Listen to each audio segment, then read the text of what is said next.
the basis of jazz is blues and swing. That's the basis of jazz music. It's not me talking. Louis Armstrong said it. Duke Ellington said it. Monk said it. Train. Ornette Coleman, his innovations are blues-based innovations. So any progression in jazz will be based on a blues and a swing or a groove innovation. What we find in the history of jazz is that each generation of jazz musicians extend, elaborate, and refine different aspects of the blues idiom, and that becomes their innovation. That's their contribution. Now, another element that we have besides the blues is called groove. We know it as swing. And every type of music has different grooves. Grooves are a signal and a sign of the vitality of a people. Now you take the term progressive jazz. That's a curious term. But you take the jazz of, let's pick a year. Let's say 1960. In 1960, Duke Ellington's band was playing. Coltrane just started his band. Mingus had his band. Monk had a band on the road. Horace Silver was out working. Art Blakey and the Jazz Messengers. The list goes on and on.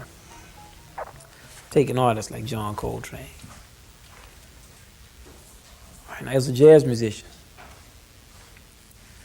harmonically, rhythmically, melodically, texturally, emotionally, spiritually, are we to believe that some of this music called progressive jazz is a progression on what John Coltrane was working on in 1960? What I mean is, in definite harmonic terms, innovations above John Coltrane's, rhythmically, melodically, we have definite objective criteria that we can use. And if we use them, then we find that very little has been done. If we use the work of Duke Ellington, and we don't just discuss it from a personal standpoint, like, well, I like the way this guy sounds. If we use objective criteria, it's very difficult for us to see where, except in the realm of texture, and that's because of the advent of synthesizers. So, of course, those people who use synthesizers, those instruments weren't available before, so that's a new thing.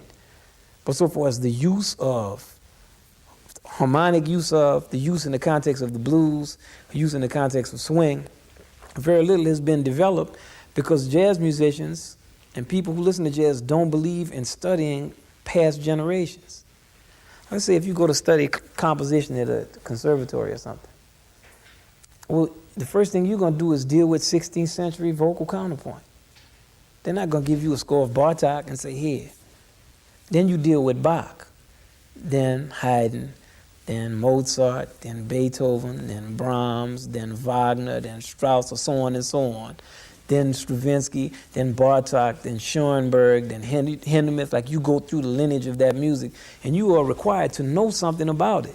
You don't just say, oh, I'm Wynton Marsalis, I'm a composer of classical music. I write what I feel.